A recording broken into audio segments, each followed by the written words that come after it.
গাধাকে সৃষ্টি করার পর তাকে বলা হলো সকাল থেকে সন্ধ্যা পর্যন্ত তাকে ক্লান্তিহীন পরিশ্রম করতে হবে,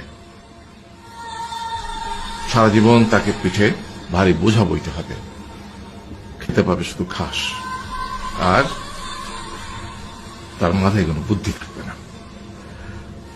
তার আয়ু হবে 50 বছর। গাধা করজোড়ে সৃষ্টিকর্তাকে বলল, আমি এত বছর বাঁচতে চাই না, আমাকে 20 বছর আয়ু দেওয়া হোক। সৃষ্টিকর্তা সেটাই মঞ্জুর করলেন। কুকুরকে যখন সৃষ্টি করা হলো তখন তাকে বলা হলো যে সে হবে মানুষের সবচেয়ে বড় বন্ধু, কিন্তু সে খাবে মানুষের উচ্ছিষ্ট, এবং তার আয়ু হবে 30 বছর। কুকুর সৃষ্টিকর্তাকে বলল, আমি এত বছর বাঁচতে চাই না, আমাকে 15 বছর আয়ু দেওয়া হোক। সেটাই মঞ্জুর করা হলো। এরপর বানরকে বলা হলো, তুমি শুধু গাছের এ ডাল থেকে ও ডালে ঝুল খাবে এবং নানান রকম ফন্দি বিক্রি করে মানুষকে আনন্দ দিবে, তোমার আয়ু হবে 20 বছর। মানুষ বলল, আমি 20 বছর বাঁচতে চাই না, আমাকে 10 বছর দেওয়া হবে। সেটাই মঞ্জুর করা হলো। এবার এলো পুরুষ মানুষের পালা।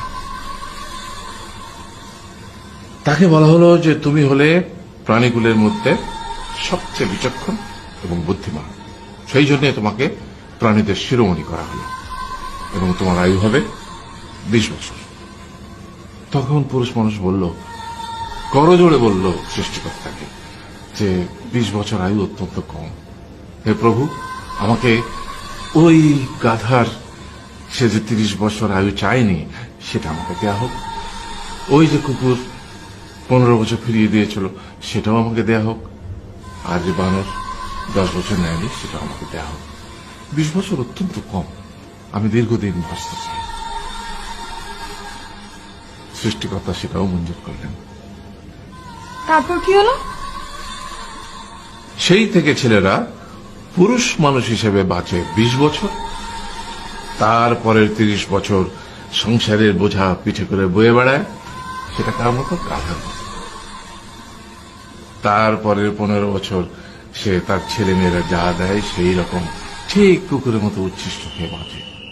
আর তারপরে বৃদ্ধ বয়সে ঠিক বানরের মতো, যেমন গাছের এডাল থেকে ওডাল ঝুল খায় বানর, তেমনি এই ছেলের বাড়ি থেকে ওই ছেলের বাড়ি, আর নানান রকম ফন্দি বিক্রি করে তার নাতি নাতনিদের আনন্দ দেওয়ার চেষ্টা করে।